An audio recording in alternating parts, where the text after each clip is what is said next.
ત્યારે નિર્મલ બંક સિક્યોરિટીઝના અમિત ભુક્તાની જોડાઈ ગયા છે. અમિતજી, સ્વાગત.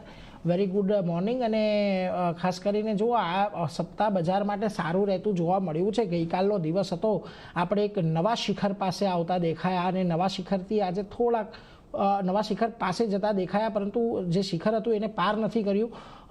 ત્યાંથી આજે થોડુંક પ્રોફિટ બુકિંગ આપણે નિફ્ટીની અંદર જોઈ રહ્યા છીએ. બેંક નિફ્ટીમાં પણ આજે પ્રોફિટ બુકિંગ થોડુંક વધ્યું છે. શું મત હવે અહીંયાથી તમારો?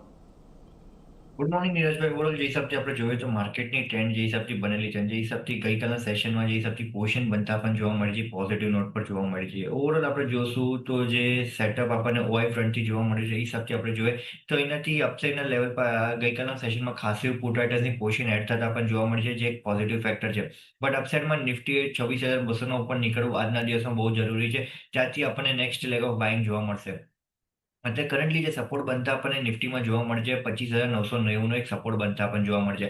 અગર એ લેવલનો બ્રેકડાઉન આવે છે તો એનાથી પ્રેશર વધતા પણ જોવા મળી શકે છે અને ત્યાંથી એક પ્રોફિટ બુકિંગ આપણને વધતા જોવા મળી શકે છે. સો જેના આગળ લોંગની પોઝિશન છે 25,990નો સ્ટોપ લોસ લગાડીને હોલ્ડ રાખી રાખો. એ લેવલનો બ્રેકડાઉન આવે છે તો લોંગ્સમાંથી એક્ઝિટ કરવાની સલાહ રહેશે. અત્યારે આપણે જોશું તો ઇન્ડિયા વીક શૂટઅપ થતા પણ જોવા મળે છે. ઓલમોસ્ટ આપણે જોશું તો 13.15 ઉપર નીકળતા પણ જોવા મળે છે. અને જેની 200 ડીએમએની એવરેજ બી હતી એના ઉપર બી આપણે જોઈ રહ્યા છે, ઓલમોસ્ટ ટ્રેડ કરતા પણ જોવા મળી રહ્યું છે. મને લાગે છે આ થોડુંક એવું કન્સર્ન વસ્તુ આપણને જોવા મળી રહી છે, જે ઇન્ડિયા વીક્સનો અત્યારે શૂટઅપ થતા આજના દિવસમાં જોવા મળી રહ્યું છે. તો મને લાગે છે અહીંયાથી ઇન્ડિયા વીક્સ અગર પાછું ડાઉન સાઇડમાં 12.5 નીચે સ્ટેબલ થઈ જાય છે તો કઈ ઇશ્યુ નથી અને ત્યાંથી પાછી સ્ટેબિલિટી આપણને માર્કેટમાં જોવા મળી શકે છે. તો થોડુંક વેટ એન્ડ વોચ. જેમ નિફ્ટી ઇન્ટ્રાડે ફ્રન્ટનો જે એનાથી બ્રેકઆઉટ લેવલ જોવા મળે છે 26,120 છે અને જે નેક્સ્ટ લેગ ઓફ બાઇંગ જે જોવા મળે છે આપણને 26,200 ઉપર છે. સો જે ઇન્ટ્રાડે ફ્રન્ટ પર 26,120 ઉપર નીકળે છે નિફ્ટી સ્પોટ, ત્યારબાદ લોંગની પોઝિશન ક્રિએટ કરી શકાય.